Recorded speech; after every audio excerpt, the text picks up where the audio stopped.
Alright. Cheers everyone. Zemalf here. Let's start a new fort in Dwarf Fortress.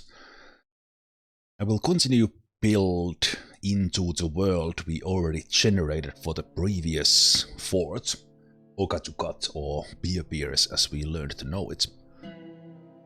And as I go into it, into the destined realms, that's our world, I will see that, did I remember correctly, that we had at least one almost dead Dwarven civilization. And I plan to build multiple fortresses into the same world for that civilization.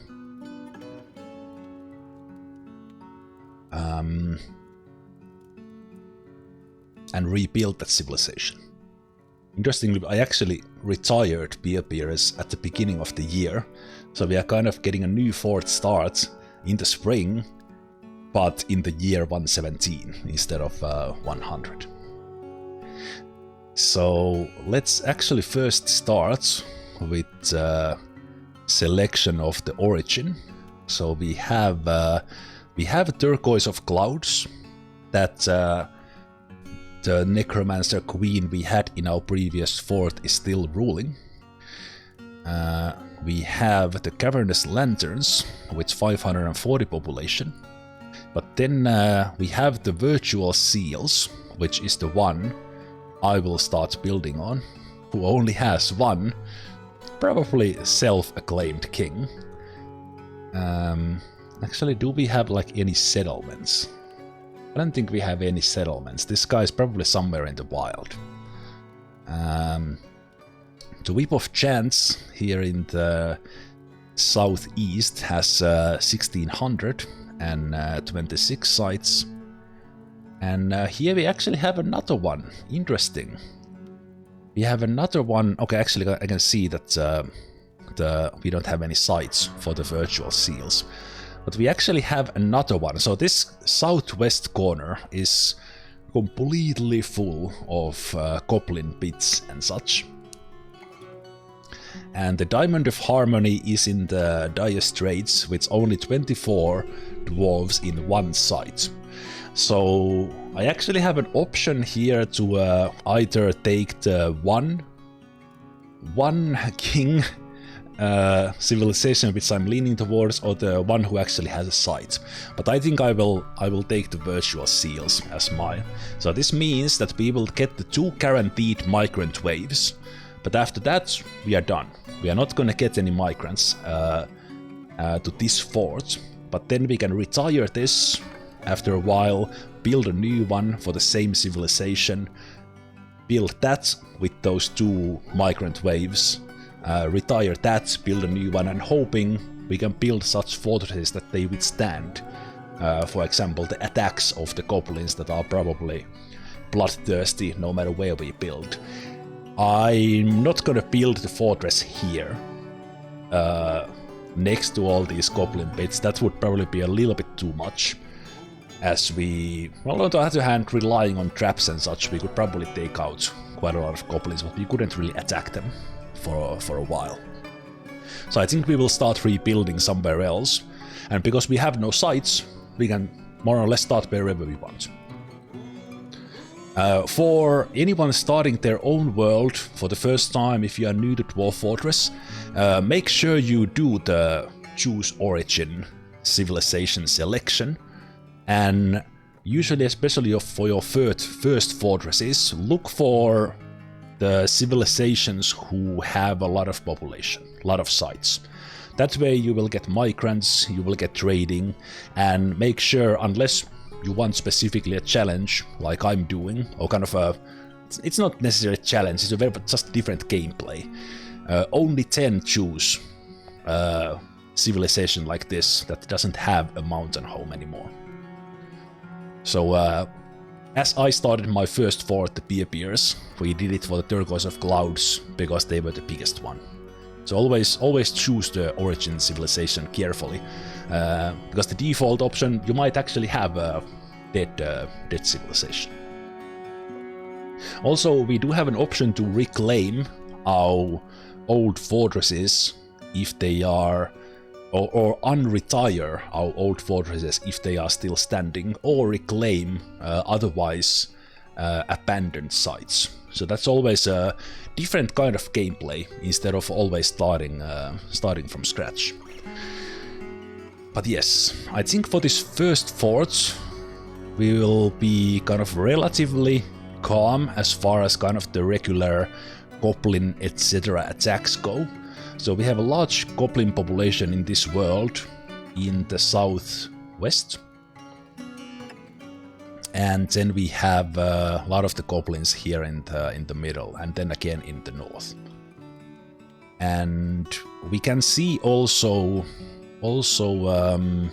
oh, that's actually, there's beer beers. I almost forgot where I built it. We actually built it right next to, right in the middle of all the all the goblins there. Nice. Right, we do have one volcano here. At some point I do want to build on that.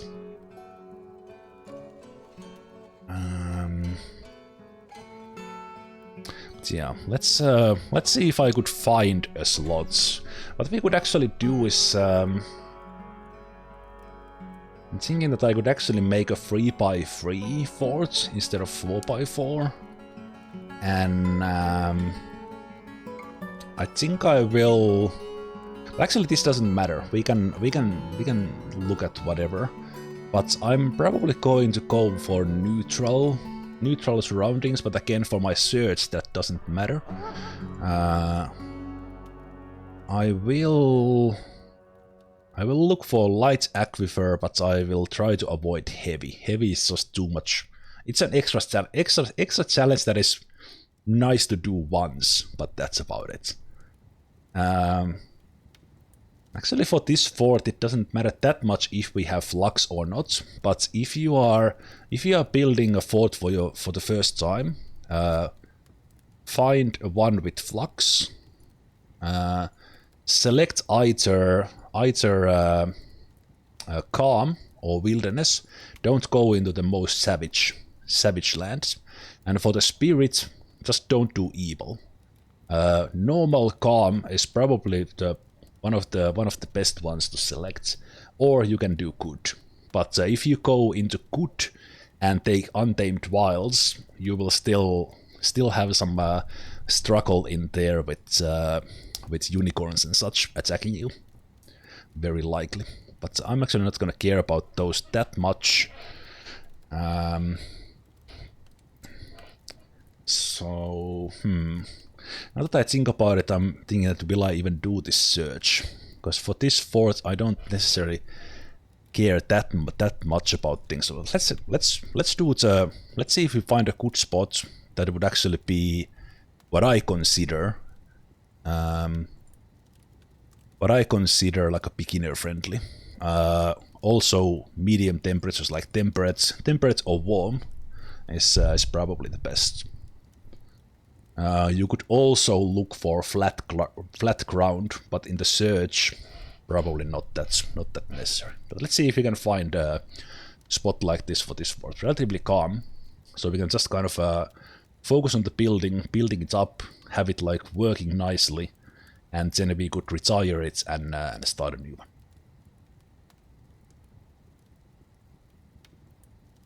Interestingly, the calm.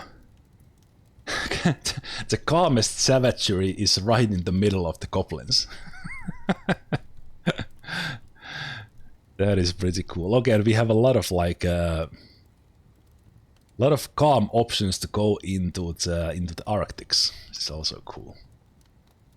Okay, so this area where a lot of humans and elves have survived over the years seems to be a lot of the calm areas. I'm thinking that maybe somewhere in here could be an interesting one.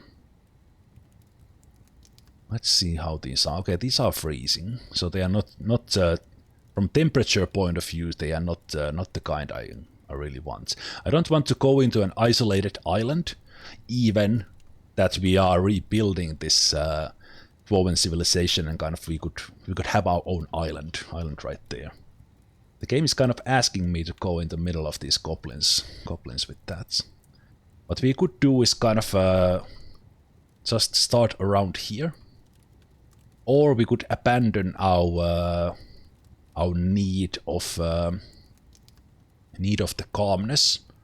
But this I would select one of these locations if I was kind of specifically looking for like easy starts. Although these are scarce as the trees go, but for example here, this would be an area that I would choose for my first fort. Well, maybe not the very first, because there's a light aquifer, but I think this is this kind of place. Warm temperature, so the rivers don't freeze, a lot of trees, a lot of other vegetation, and calm surroundings. And there's also iron present. There's also flagstone present. Together you can make steel. There's silver, which is great for heavy weapons like warhammers and maces. And you could even have some lead in there that creates very heavy floors, which is great for pit traps, as it is one of the heaviest material. And there could even be some initial copper for before you can get into the iron and such. But yeah, that would be a great place for a new fort. But let's change this a little bit and ignore the savagery, and just do a search for the. Actually, I don't. This will create like every. Okay, let's actually go for just normal and maybe wilderness, and see what we find in those. Where in the world these places go. So we're probably gonna see more stuff in the middle because of the not calm surroundings but wilderness. So yeah, that looks good. And we also ignored the flagstone. Ah, right. That is true. For some reason I always forget that there's more options here.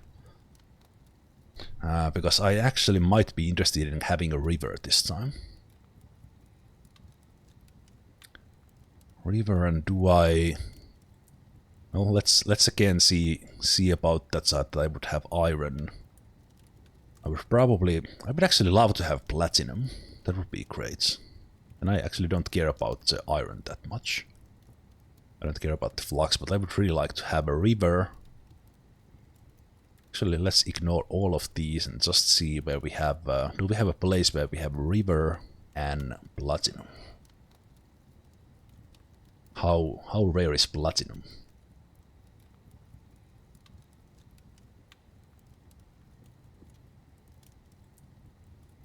Apparently not around rivers.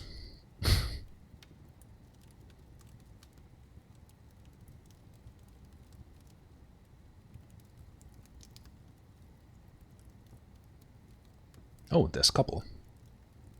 You can like river means that there's flowing water in that location. Interesting. Only okay. This might be where I set. It's a hot temperature. It's not scorching, so it's kind of good. Is that really the only location in the whole world with platinum and a river? Yeah, that's not green. I guess we are settling here. I haven't done a hot in a while. Let's see. Iron. Oh, this could be good. There's gold and platinum. I like this. I like this. There's brook, and here we do have a stream. Okay, in this part here, there's kind of a... If we go a little bit more further, let me see about Embark. Like if I would select my 3x3, we could have like area where we have the light aquifer, platinum, gold, and stuff in the right side. Just a little bit, but still would have the river. But I think this location here has it all. Yeah, It is Untamed Wilds, which was not my plan. But I think I'm liking this. I'm liking the gold and platinum kind of, because we didn't really get to play with really valuable metals in the previous one. So this is the empty jungle in the defensive continent. The brook is called Kali branded.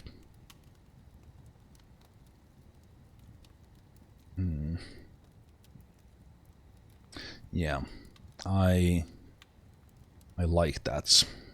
Let me just see. It's ooh, this is always so bright. It's relatively flat as well around that area. It's also something I usually prefer. Yeah, I'm thinking 3x3. Let's have the brook on the. I would have loved to have a stream, like an actual higher flow. But I think I like this because there's so much stuff. If I would like a little bit differently, I could go to the other side of the river or the brook for the woodland and moderate vegetation. But I think, let me actually, how do I?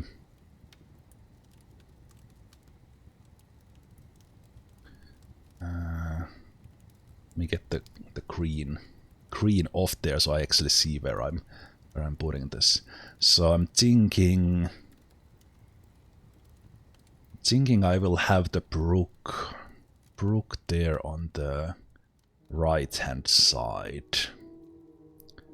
Yeah, let's do that. Wait, why do you say I might have a salt water? Are we so close to the ocean? No, I'm gonna select like a relatively small one, especially because this fort will be relatively small, because we're gonna hover in like the 10, 15, maybe 20 dwarves if the dwarves get some kids. But this will be a small one. Let me just see, why is it saying that we have salt water, or is it just saying that from the light aquifer? It's not that big of a deal. There's actually a way to deal with that. Even for a well. If it would say that light aquifer produces salt water. So well, let's go there. Let's go there and I think I will let me take my essentials profile and see if it has everything, because that also gives me an opportunity to explain. So this is, I'm preparing for the journey carefully, but I have some Embark profiles. I will also explain the things that you could take if you want like the absolute most OP starts, like maximizing the amount of packs you get, maximize the amount of barrels you get for free, things like that. But let's go with my essentials. I did put willow logs into my essentials so that we could have like the lightest possible wood in the beginning. But let me quickly, before we select the fortress name, which is of course important, and go for the skills, which is not part of my my essentials. In the essentials, because we didn't have the willow wood, I will replace that with some wood. Let me see, we have logs.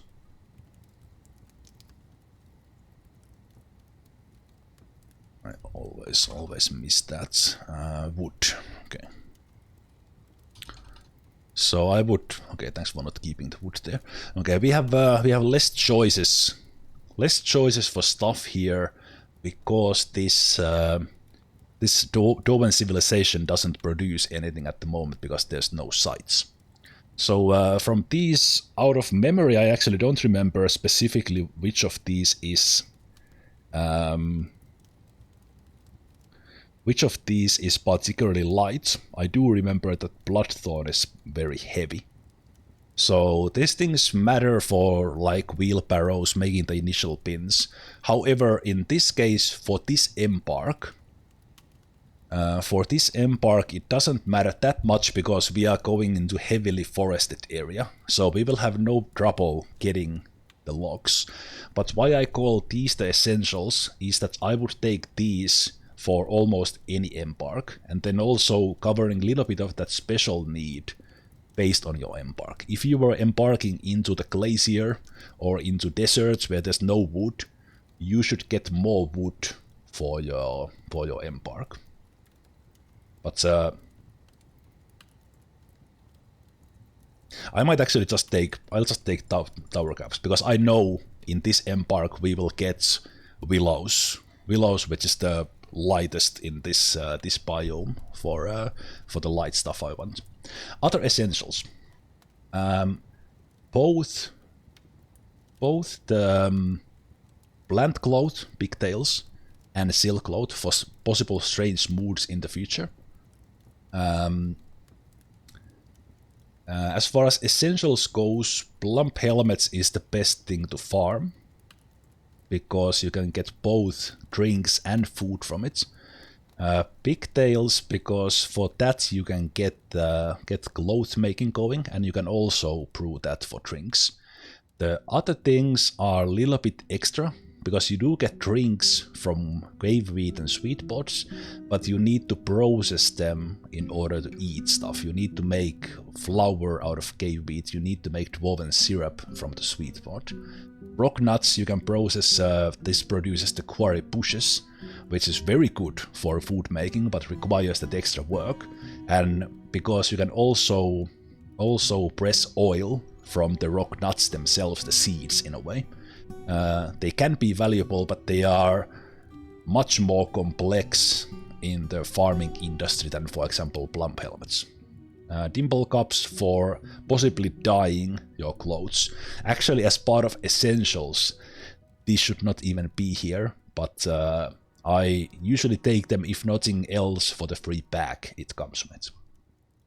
I always take an anvil, because you can't make an anvil without an anvil.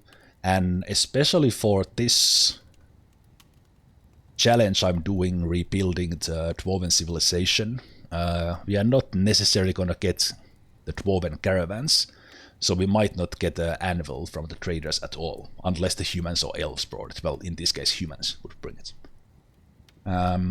Always take at least one axe. I like to take two, because you can beat enemies with these as well. Like the default play quickly, I think that has like 2 picks. I always take at least 3, but often take 4. Because early on, there's a lot of dwarves who are not doing anything, because you don't have the resources or the rooms built yet. They might as well be mining. So I always take 4 picks. Drinks. With remaining points, you will never go wrong by just taking more drinks. Dwarves drink, I think it's on average like 4 times a season, like a little bit more than once a month. So you will require quite a lot of drinks over time, especially if you are playing kind of normally and you get migrants, they drink more. So getting more drinks means you don't need to worry about brewing as fast as you would if you don't have enough drinks. For food, again, a lot of plump helmets gives you option to either brew these or use them for food, depending on what you lack most. Getting some meat or fish is great for food. I think when I was setting this profile up, and in here we didn't have pond turtles. You might consider taking pond turtles if you have them in the fish section instead of any other fish, because those leave behind shells, which you can either use for crafting, or they are very occasionally also needed for strange moods. So pond turtles probably the best one in here. Bituminous coal, very good for early coal or fuel production, so you don't need to burn so much wood for fuel. Again, if you are embarking into an area where there's not that many trees, you should take the logs just for building materials and stuff, getting your buckets made and things like that. But with bituminous coal, you should get more of this if you want to do any kind of smelting early on. I usually take at least a couple. 10, just a couple of bags. Not necessary, but just taking them because they are quite cheap. And then, even that we already have the clothes, I often take a couple of reds as well. If nothing else, these will go into the initial hospital. These are what I consider what you need for more or less any fort. So that's why I call these essentials. Then you start adding on top of this. And that's where the power play comes off. One of the best power play things is to take sand. All sands with 1 point comes in a bag. Pigtail bag costs 20 points, and some other bags cost even more. Sand in a bag costs 1 point. We can get 20 bags with the same points. So keep this in mind that the Embark points is far from being balanced. Kind of, you can break this Embark points like totally if you want to. So you could get like as many, of course there's sand in those bags, but you can also turn that sand into products, with, for example, bituminous coal. Just build a glass furnace, use that sand to create some early furniture from glass. Another power play tip. Take, for example, meat. Take each and every meat that has 2 points here, up to the amount of foods you want. So, for example, instead of 20 water buffalo meats, I could take each of these 2-point meats, and they would all come in a separate barrel. I tested this, kind of how I would do like a, to be honest, stupid power play thing, and I started with, I didn't even go that overboard. I think I got like 30 sandbags and almost 100 barrels. From all the meats, all the different fishes, always pick both male and female. Go into the, if you have a little bit more points, take cheese. These all come in a different barrel. If you want 3 buckets, take milk.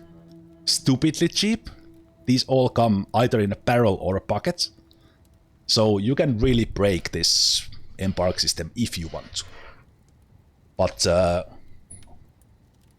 you never need to do that. But just if you want to have some fun, just get stupid amount of items in the Embark already, so you don't need to build. That works. Animals, as far as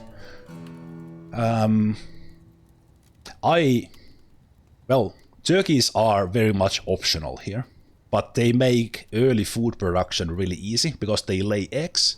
And it's really easy to do a turkey explosion, get more turkeys for food, leather, more eggs, whatever. Cats keep the vermin away. The vermins do eat your food from stockpiles, less so if they are in the barrels, but they still eat them. So that's why I almost always take cats to keep the vermin away. You might want to kill the male cats, or let them have a couple of kittens and then kill them, so that you don't end up in with 200 cats, which happens really fast if you're not careful. Dogs are cheap, kind of a good variation, good flexible option, because you can train them to be hunting dogs, to be really good at spotting things, or you can train them into being war dogs, so that they do more damage and kind of help your early fortress to fight.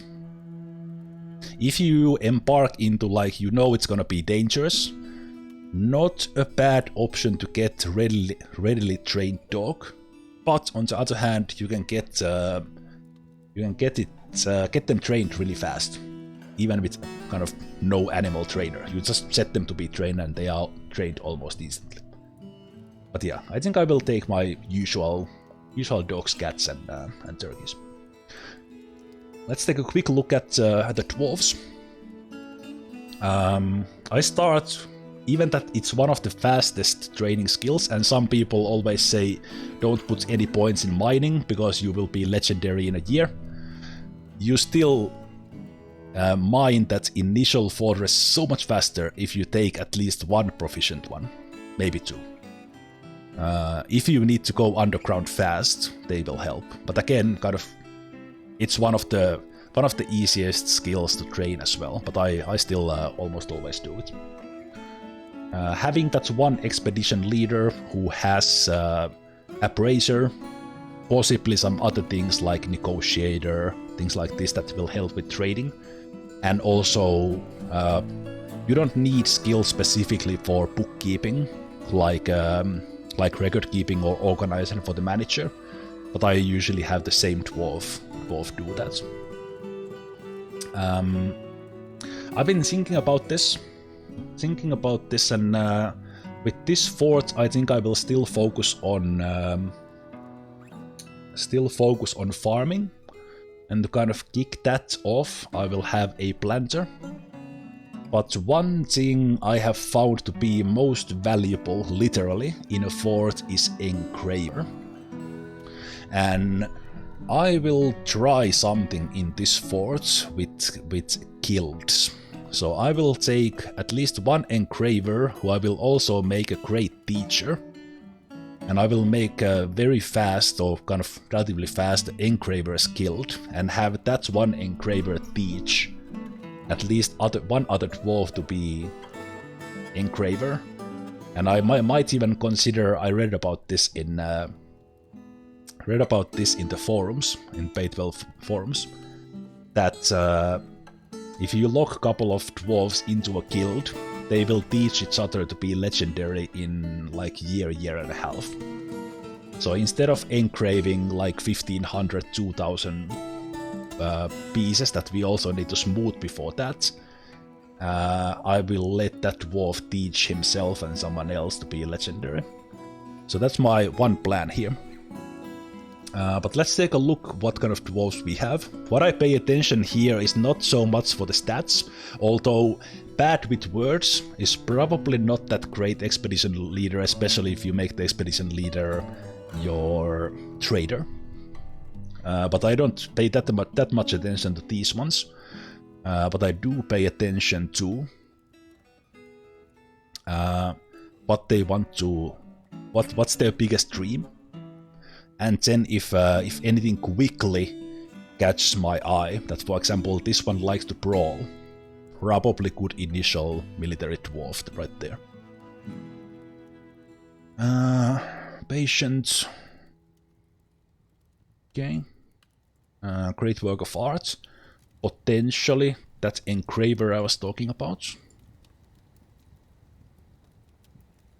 Creative, also possible for that.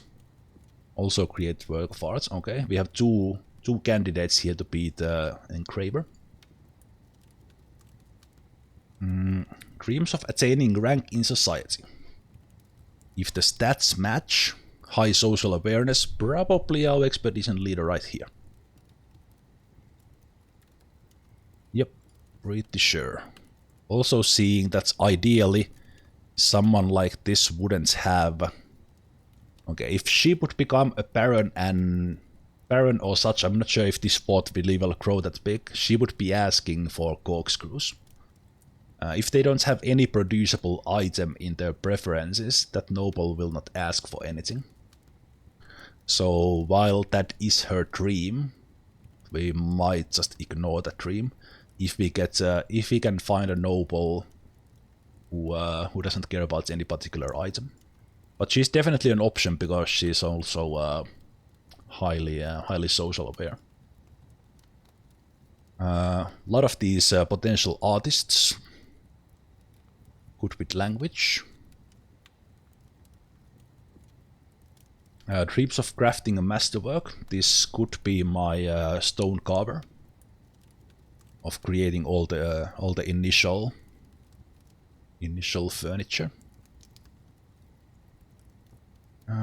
Also crafting a masterwork. Possibly my initial carpenter. That is true, like if you're gonna build like a pump stack, corkscrews are not the worst. And they are also trap components if nothing else, so that's not the worst item to have on the wish list. And you can make it out of many materials as well. Okay. I'm thinking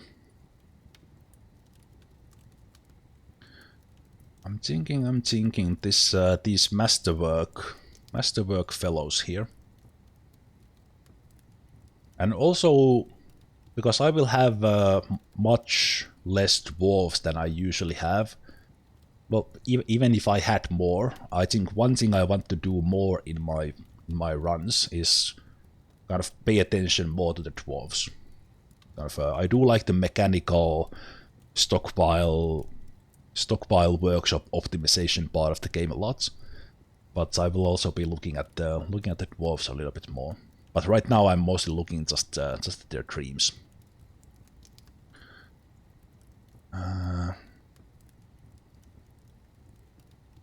Like extraction benches, because one thing with the preferences is, for example, if for example this person would like beds, they would be a better carpenter than someone else, because they would be, if someone likes, for example, this dwarf traction benches or spears, they have a higher chance to make a higher quality item than someone who doesn't like those things. So for example, Esum here, if he would be doing steel spears, he would have higher chance for higher quality items compared to his skill because of those preferences. So that's one thing to consider, like if you like, if I was just looking, if I was missing a weaponsmith, I might consider this one just to be my weaponsmith because of the steel, like. But nothing there really catches my eye in their preferences. Goblets, possibly craftsdwarf early on. A lot of them like tetrahedrite, which is interesting. This was the potential expedition leader liking corkscrews.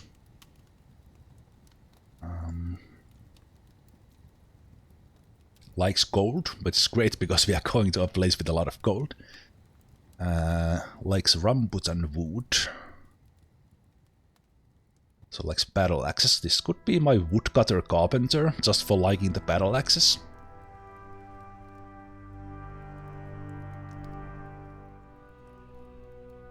Quickly check the others as well. Hematite, furnace operator. Not much likes cages. Okay. Ooh, like stoneware.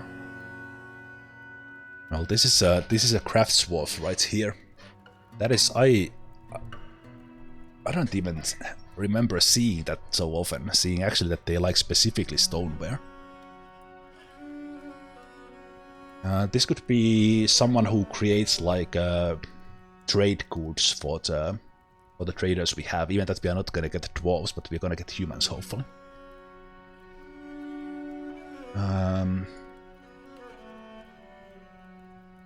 You will be a stone crafter. That's your thing. While she did like those corkscrews, Edem here will be the appraiser. She'll also get some persuasion, negotiator. I think lying and intimidating helps as well, but she'll train those skills over time. In addition to these, for some reason, I almost always make my expedition leader a mechanic, because they will be an early manager, and I want them to have a useful job, but something that they don't do that often. However, she could be...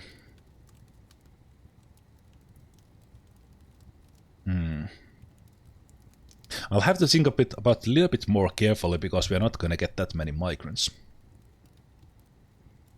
So I'll see if I make her a mechanic or not. Okay, the one with traction benches, just because of that. will be my stone carver.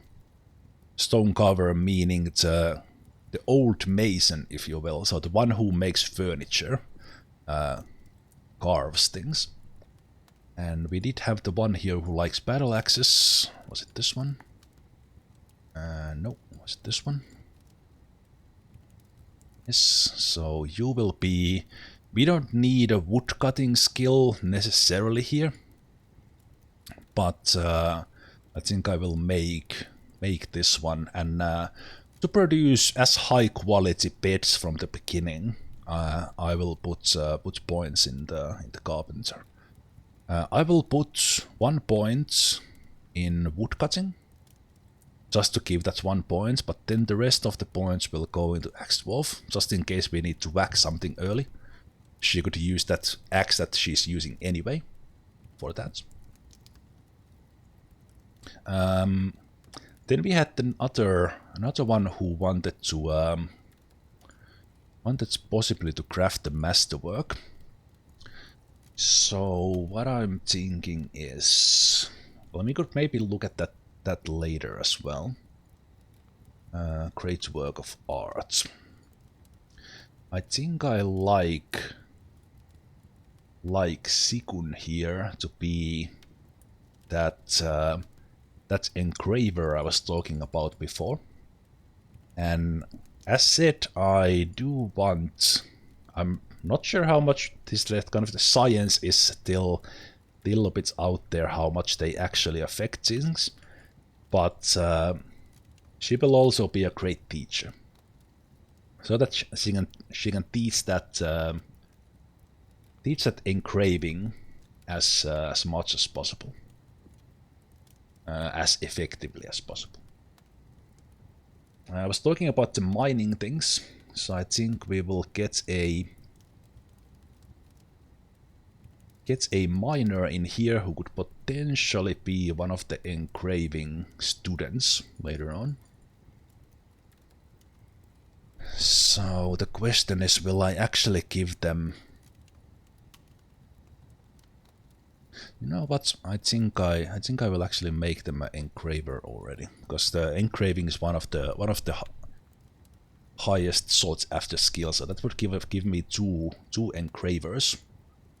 So that's the engravers I want. So then that would make this one my second skilled miner.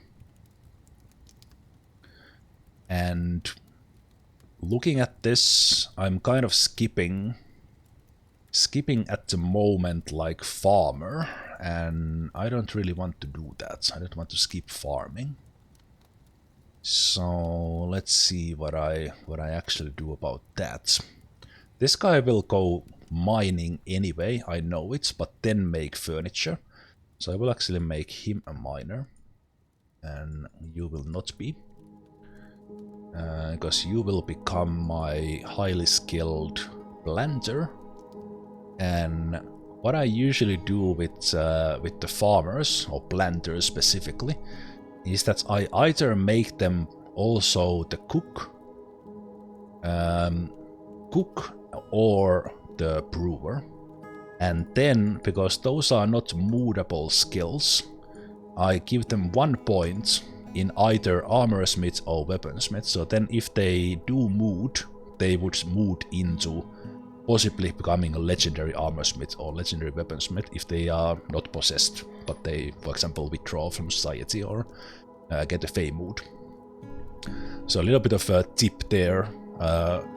If you would go with similar setup, for example, a planter cook, just 1 point in armorsmith or weaponsmith would make them mood into that one. One option here could be that I do... let's do a mechanic for you, and you could also be my weaponsmith later on. Kind of not that often required jobs in the beginning, so she has time to be the mechanic. Let's give more of these. Let's give her a liar as well, an intimidator. Well, liar. Just for those good trade deals with the humans. Okay, so we have two miners. Two miners whose the other, let me see. This was also an engraver, so miner engraver. And we had a miner stone carver, so furniture maker. And we have our farmer. I don't have a brewer here yet, so I could potentially give my stone crafter that in addition to the stone crafting. I will actually the medic is not a bad option. That could be another thing that I could use the guilds for. I could use the guild system for, and we might need to. Yeah, that's kind of the only thing here missing from my go-to is that I almost always have like a diagnostician surgeon, the kind of and a bone doctor. So basically the harder skills. Sutter and wound dresser are not I'm not even sure if they are skill in. Does the skill even matter for the quality? But diagnostician surgeon and bone doctor do. So maybe he could be my doctor as well. He does like crutches.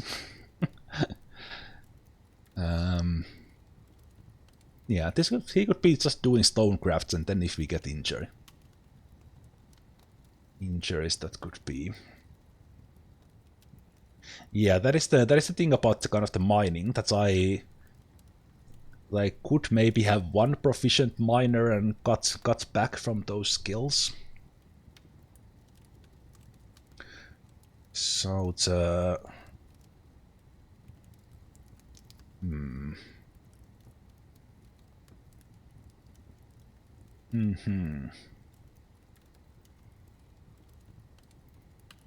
I think I will still keep that. We can play with these. I'm actually really interested in testing the kind of basically the locked school / guild method on the really hard to learn stuff like the diagnostician and doctors. I think I like this. We have a stonecrafter doctor. We have an engraver teacher. We have a carpenter, woodcutter, emergency axe lady to whack anything we find, because this was Untamed Wilds. I just remembered. That might actually affect some things. We might actually use the Embark points for 1 armor as well. Then we have the expedition leader, who will be the bookkeeper and manager in the beginning. Then we have the minor engraver, just to give the main engraver a little bit of help, but also mine something faster. But then we come to the fact that do I want that high of a skill in here, or would we use the points for something else? What would we need to do in addition to the early furniture? I usually like to have that brewer because we can get some high quality or faster drinks that way. But I do like the furniture as well. We did get a weaponsmith and armorsmith. Things I do early on. What do I like actually need or want? And also again keeping in mind that we are going. This will be a small fort, like really small. Because usually you can make up a lot of things with just having a lot of hands doing things.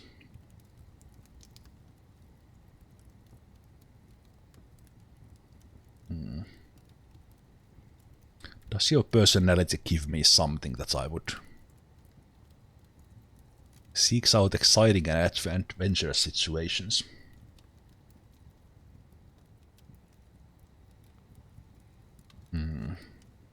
I wonder if Oh wait, one thing we should look at here is that do we have any nature lover? Because I could have a herbalist. Do we have the nature things in here?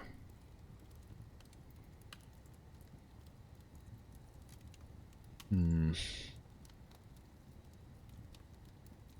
the other hand, I do aim to focus quite a lot on the farming.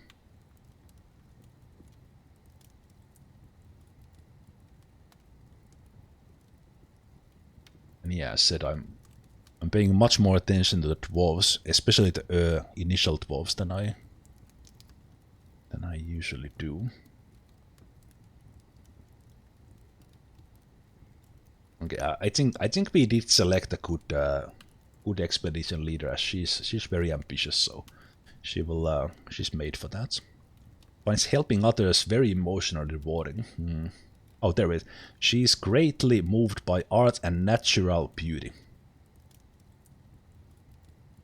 but dislikes the natural world. Okay. Okay.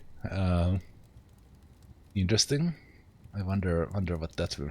She can handle stress, but is somewhat fearful in the face of him. Ah. So, such a good traits, but then some... Oh no. Constant state of internal rage. These are usually problematics. She's a nervous wreck. Oh no. We need to keep her away from stress. Yeah. Calm demeanor. Okay, it's only one here, kind of a little bit leaning on the nature. Nature was wait a minute, was it our carpenter? Okay, if she dislikes the natural world, will she like will she be like okay making wooden things? And will she actually enjoy chopping down trees? So I know the natural beauty is that like she does like the nature. She just doesn't like the natural world. Well, I'm not gonna bother with those that much. But what I was thinking that what would I do with you? You do have that steel. You do have that steel spear there. So would you actually still be a weaponsmith instead of stone carver?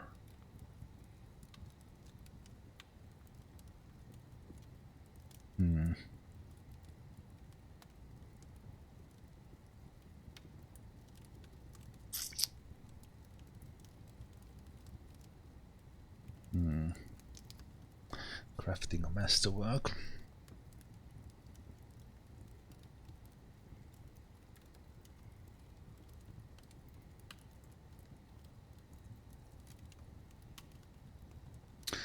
I kinda had a thought I had a plan already, but you know, but I will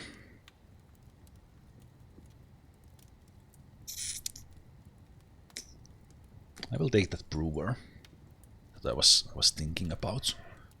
I kind of wants you to be. I will give you that 1 point in weaponsmith as well. Maybe we'll train you up. Let's do that. Okay, but yeah, we are in Untamed Wilds. We are in Untamed Wilds, so I might use my points to get one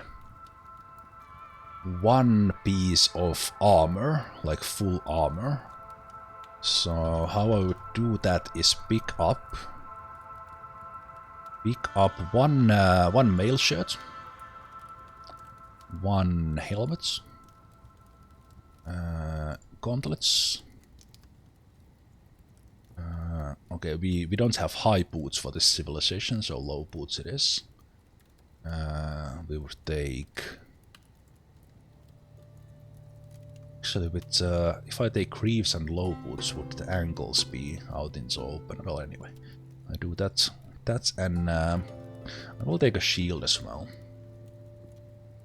So we have like a full armor. I could even take Could even take the breastplate for that. It would make them a little bit more resistant if there's something nasty, like some nasty animal. So I think I will put this on my... I will make my woodcutter wear this, so if she gets into trouble, she has an armor and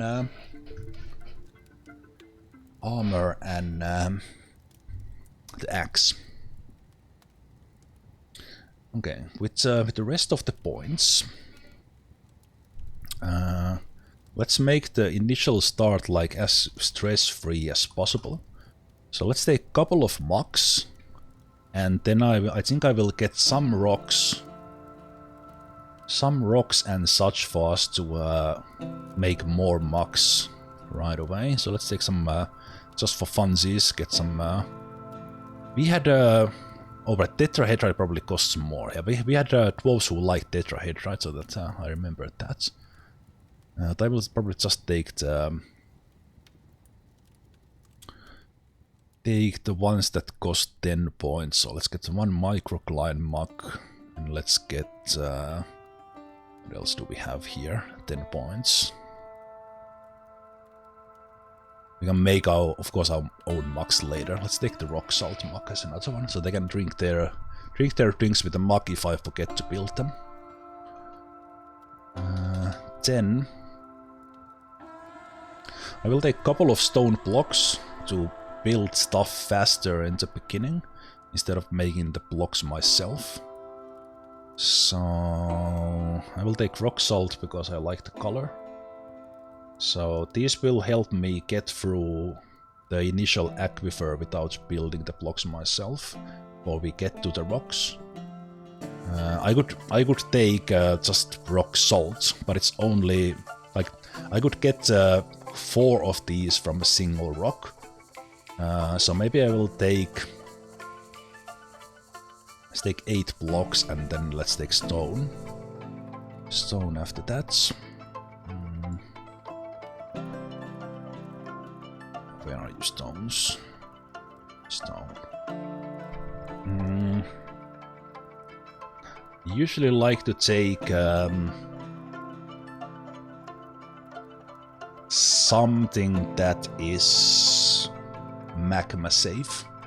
And I do know bauxite is, but I have used that so many times that I recall mica is as well. So let's take 10 of those. We can turn those into like more mugs. We can turn them into blocks if I need to.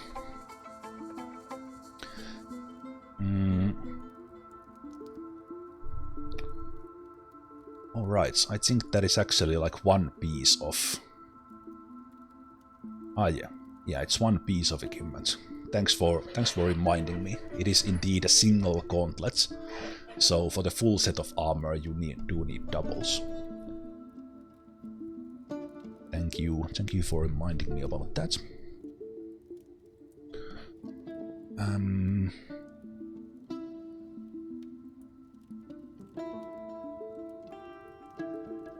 With this one, I don't think I will take like bring my own steel in a way. Just take some hematite, get the bitterness coal, get some flagstone, and you could have some initial steel items. I'm not gonna do that with this one.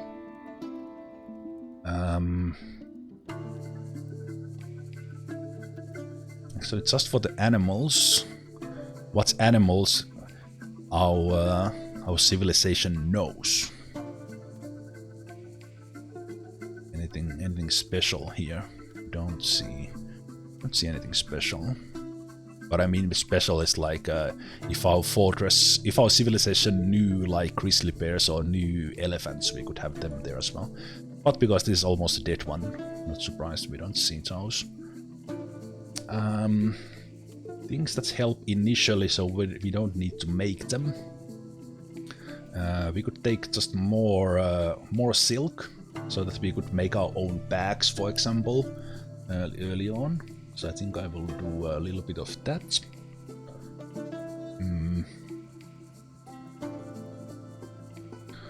What else?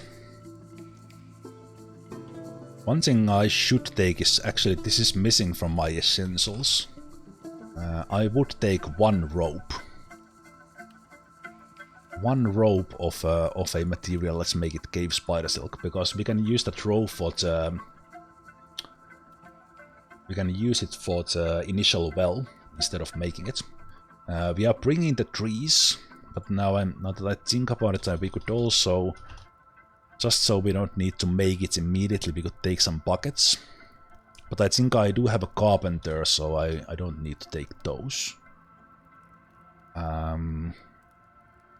Maybe I'll just up my tree counts. Actually, there'll be so many trees in this this map. So I have a lot of points here that I don't really know what I would use them because we have so much stuff. So when in doubt, get more alcohol, I guess. Let's up those. Let's take a little bit more bituminous coal. That turns into a good amount of fuel. I guess I could just take more mugs so that they all have their own mugs, so I don't even need to make them. Just to use the points in there. And then everything else I think is good. Is good. So let's take let's just fill that with plump helmets, which we just use the remaining points. I actually like this. Embark. I just have a feeling that I'm forgetting something. But I think this is pretty good. Yeah, I'm feeling like saving this as well. Let's call this basic Embark. Now we get into the really important things, which is the fortress name and the group name. So let's first see if the random options inspire us. Last time we very specifically created beers, but let's see if some random one speaks to us. Letter buries. Channel fight. Actually kinda like that. Katzenbardum. Like that English name as well. I'm not sure if does that like inspire me to build something specific? A channel where we fight? And you know what, I like it so much that I'm sticking with it. Do I like it so much? I think I like it. I think I like Katzenbardum. Channel fight. See about the ace or. It's almost immediate, like, yes, that's us. Or maybe we change that that's ace into fight.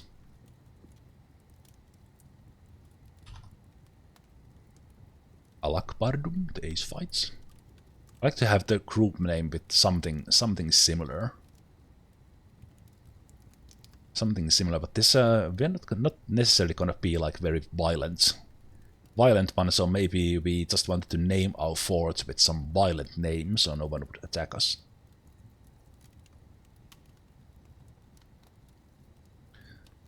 Then the symbol, which has one of the symbol's name, is actually what does matter. I wish there was some you could create like the symbol as a random one. Okay, so would we call our symbol of fight as well, or would we call it maybe some weapon? We call it like some axe.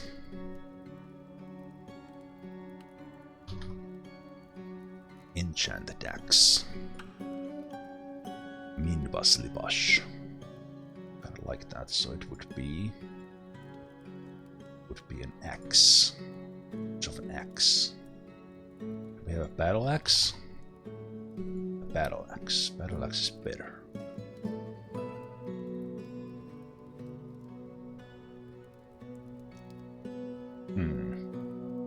This could be chopping down a tree.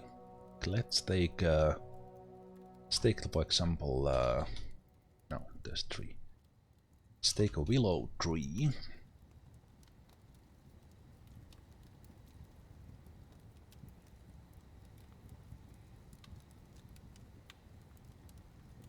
Let's make it a dwarf. Order there is a little bit stupid, so let's make a willow. And also, I might actually change my name. I think we could be the woodcutters. Yeah, that I started getting that kind of inspiration because we are going in a place with a lot of trees, so we could be cutting down a lot of trees. That could be our thing. Battle axe.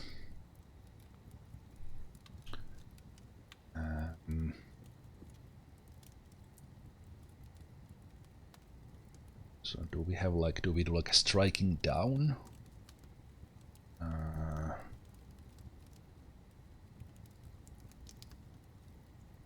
Do we need to specifically say that we are holding the axe? Probably not.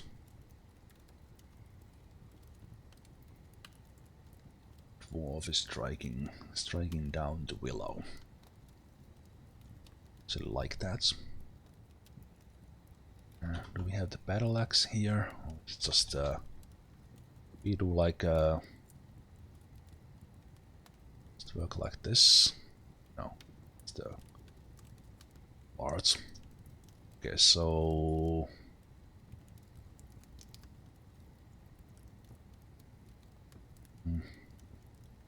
not wooden.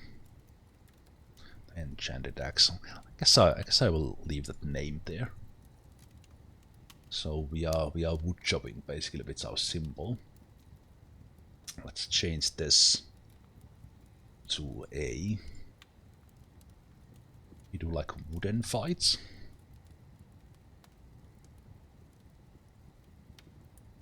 We have like a wooden cuts.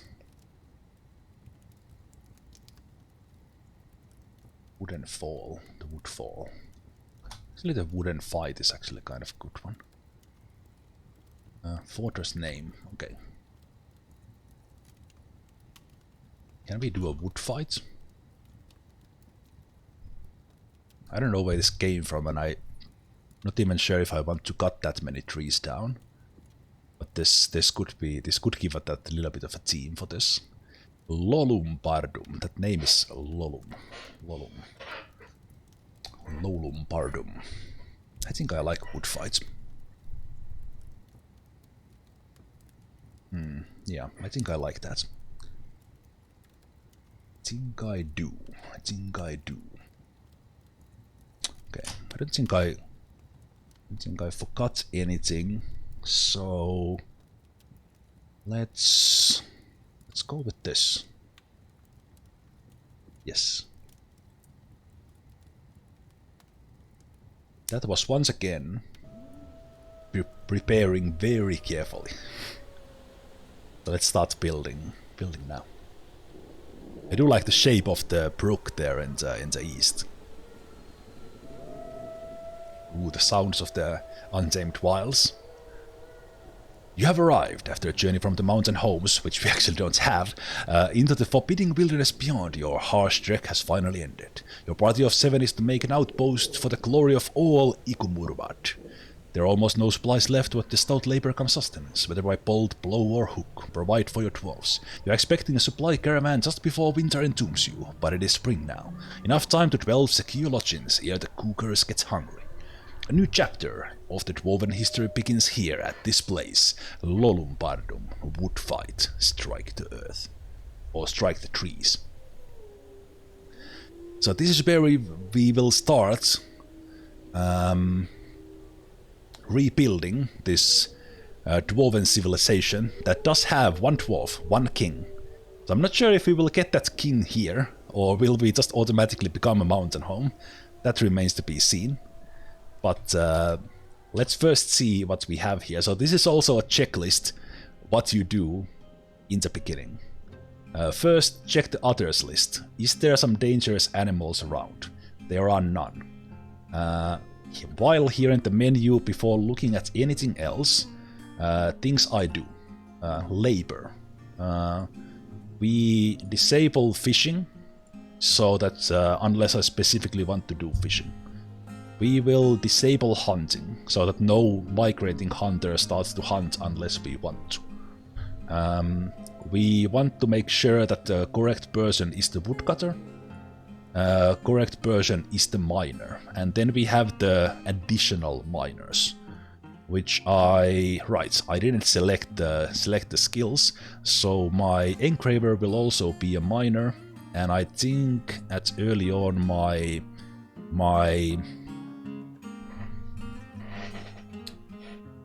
furniture maker will also be a miner, and I did bring 4 picks, so I think at the very beginning our stone crafter can mine as well.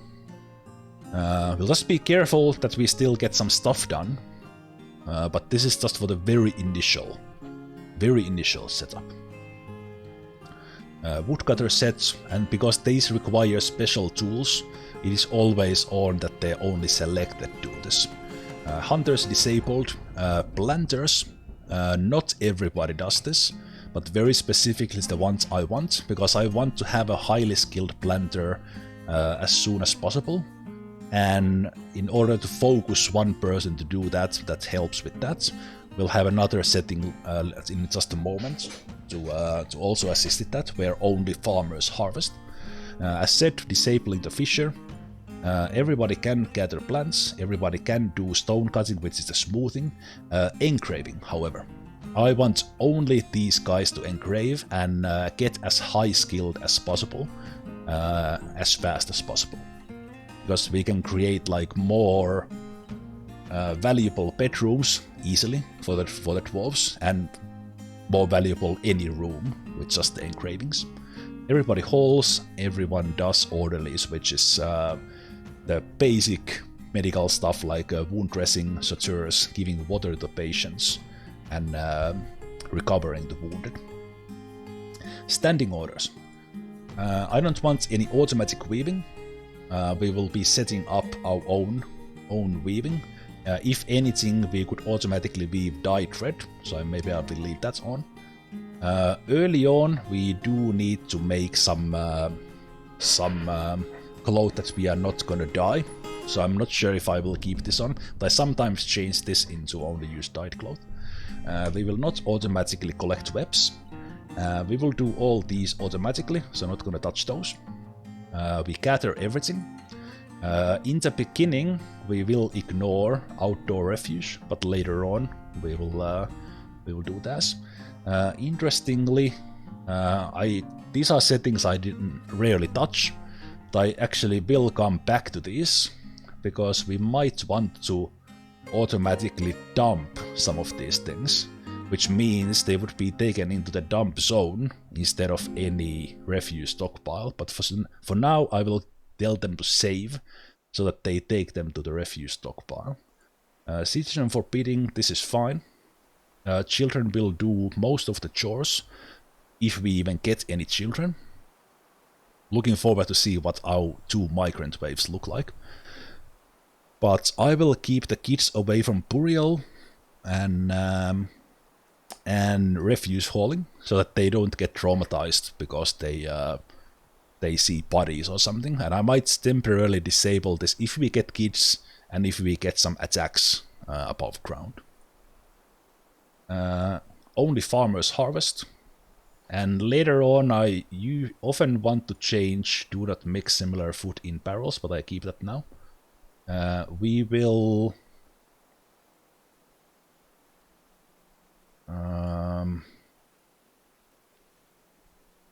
I will keep this on now that they just prefer this, because this is not particularly dangerous area. But when we get a well, I will change this that they will only drink from that. And get water from there. Then, one of the most important things about this checklist that I'm going through. Disable cooking with plump helmets. Because if you don't do this, and you start farming plump helmets, even if you have like 200 plump helmets, all of a sudden you don't have plump helmets, and because you cooked them, you don't have any seeds, and then you can't farm them anymore. So unless very specifically giving manually some orders that you want to, because they can still, dwarves can still eat these as is, but we don't want to cook this because with cooking you lose the seeds, so only brewing. We don't cook any seeds, at least not yet. They only use drinks for cooking if they don't have enough solid materials, so I usually keep these on.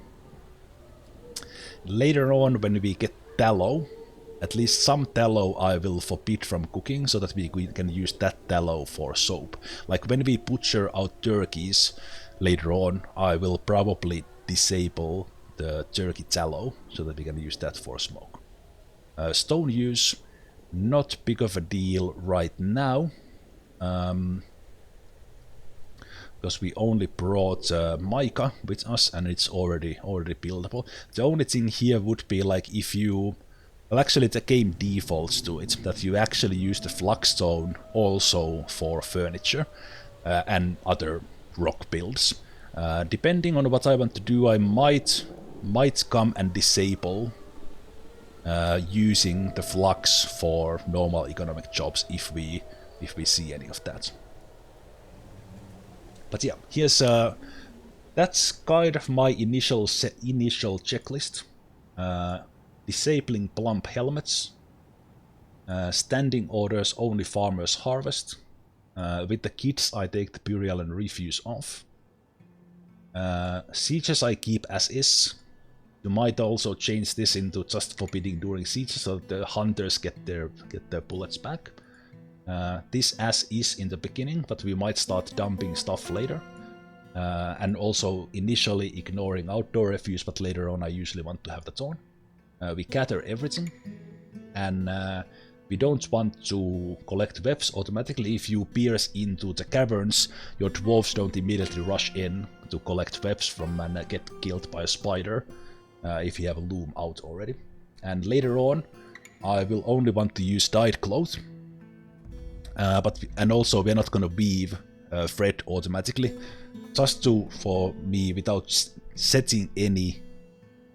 Actually, I will just do no automatic weaving. We want to keep some thread for hospital and do very manually in the early game, and use any clothes is fine. And here, what we did was forbid fishing for now, so that we start to do that if. When we want to. Disable hunting in case we get migrant hunters, and so they don't immediately start killing things if we don't want them to. Woodcutting selected that. Assigned additional miners. Selected dedicated engravers so that they get skilled faster instead of everyone doing this. And also everybody not doing planting but my dedicated farmer. Good. With that, we can actually start looking around. Second thing you want to do. So we have a little bit of a river thing here, and also hi Scootiloo, you're welcome for the raid. It was our pleasure. Really been liking your streams. I think we raided you once before as well. As said, there we have a lot of trees here. If we want to really start the wood fight, this is the place to do it. That's for sure. But I'm not sure if our civilization wants to get in war with elves, as I'm trying to build a dwarven civilization from one dwarf up. Okay, but we have some lakes on the top of this little hill or mountain here on the left, and that's the edge of the map. So we have a little bit of edge here, and from there we see our dwarves. Do we see our dwarves? No, the dwarves are under some trees, so we don't really need to see them. They are there. But yeah, a lot of trees in this one. Lot of trees. Starting point like this, where you do have kind of a wall of a hill next to you. This is an easy way to build that initial fort right here. But I think I want to go straight through the aquifers we have. Straight through the aquifers we have here. So what I will do first is I will look if we actually do have willows here, which we do. They're usually near the water. And why willow? Also I see strawberries. Ooh, we can start collecting strawberries right away. Alright, because it's an early summer. It's actually not spring. And strawberries appear only in the summer. So, as I was looking at the strawberries, the next thing I'm doing here is cutting down the trees I want, either to make space or look specifically for some light trees. And most common one you'll see almost in any one is willow. I haven't memorized all the light trees, but if I recall, if you see something like papaya, I think that was a very light one as well, but that only appears in like tropical jungles, if I recall. But that's why kind of willow is the easy one to remember, because that's always almost everywhere in the temperate ones where you have... but also these are like very much confusing me of being willow, because that paradise nut tree is so similar. But we do have one there. See, these light ones are actually so similar that it's a little bit confusing. I think I will take this these willow trunks from the corner now. But actually, before I do that, do I want my, you know what,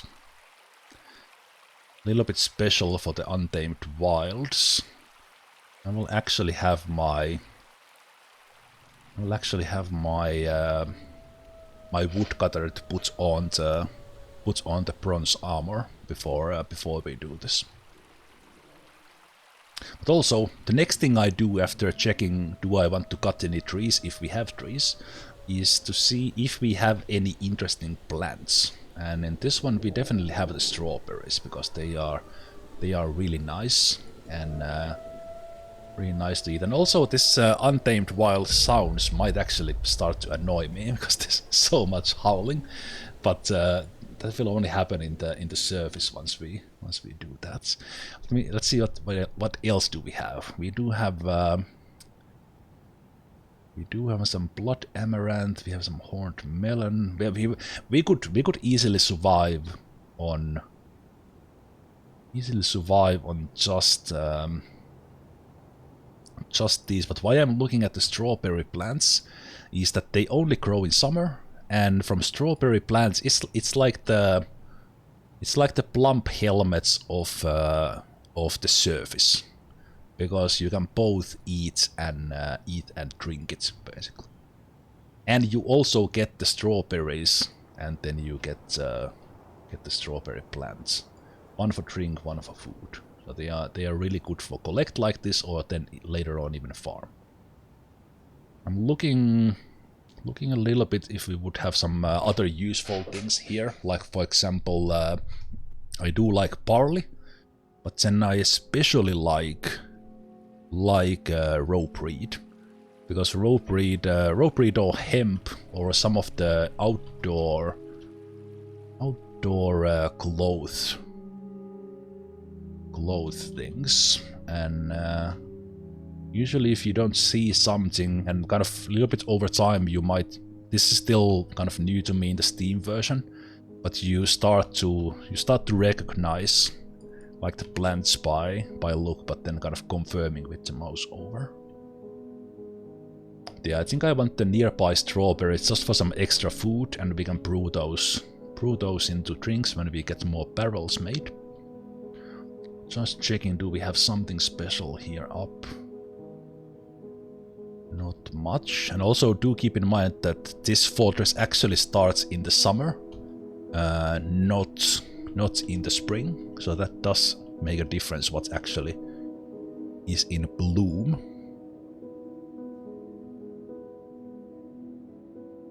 Yeah, I don't see, for example, rope reed at the moment.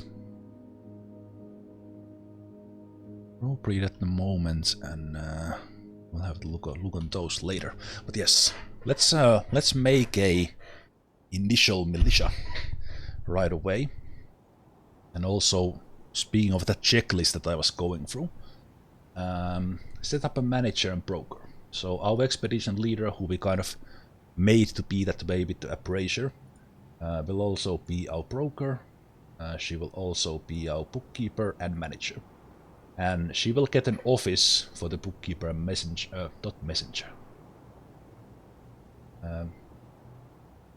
manager. She will get an office, which initially will just be a chair and a table for the bookkeeper and manager jobs. But then our militia commander, because you need a militia commander to build a squad, will be our woodcutter. So let's make a politician. I will name the dwarves in just a moment. But let's make a new squad. Let's just call this metal armor for now. But I will actually immediately change that. And we will see the equip. She would actually... Let me rebuild this from scratch. Because I want the mail shirts and I want the breastplate both, because we have those. We want helmets, not caps. We want greaves, not anything else. We want gauntlets, which we do. I could also... Actually, let's change this a bit. This actually does not matter that much. Let's make legwear that's metal. Let's make handwear that's metal. Footwear that's metal. And any shield. And then individual choice melee. We only have axes, so that will just happen. Let's make these metal. These we will have some variety in, but I just want them to have mail shirts and breastplates both. Not sure if you need to put metal in the helm, but let's do that. So this will be full metal melee. And confirm and save that. So now she will take the copper armor we have, in addition to the axe that she will anyway use for woodcutting. So more or less, even before I pause, that's kinda it. The next things we might want to do is build a stone carver to make some blocks to go through the aquifer and other little constructions. Make the carpenter to start using the wood we get, and then maybe make a stockpile to collect the wood that the woodcutter will cut, while the other guys go to mine. But before I mine, now I need to decide, do I go to the left, do I go to the hillside for the initial fort, or do I go down from here? I've done like directly down from the wagon for a bit, so we could actually go into the side here. On the other hand, I could just go take a look where the aquifer is, like, immediately. I think I will do that. So let's just take one down, one stairway down from here and see where the aquifer is. That should be enough, but I will just assign readily already into that one. And once we get below the aquifer, I will do the usual U-bend, and we'll worry about getting the trade depot underground later. I think I will start with that.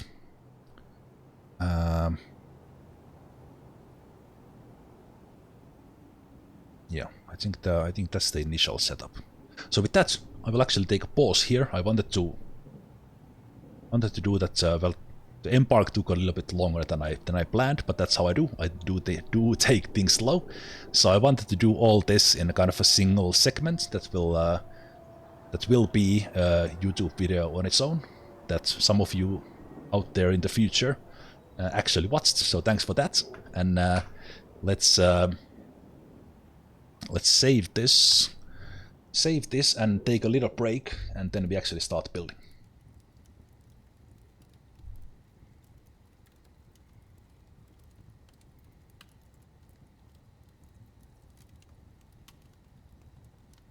Actually start building, and in the next video, in the next part, or after the break, we'll build the initial fortress, show how you get through the light aquifer and how you build under it, and get all that things up. Do the same setup for the indoor farms, irrigating the stone floor I've done in the previous forts. That works really well. And also maybe then carve out a space for the outdoor farming as well, from the surface, and build that greenhouse. But that's enough babbling. Let's go for that break, and I will see you guys in just a moment.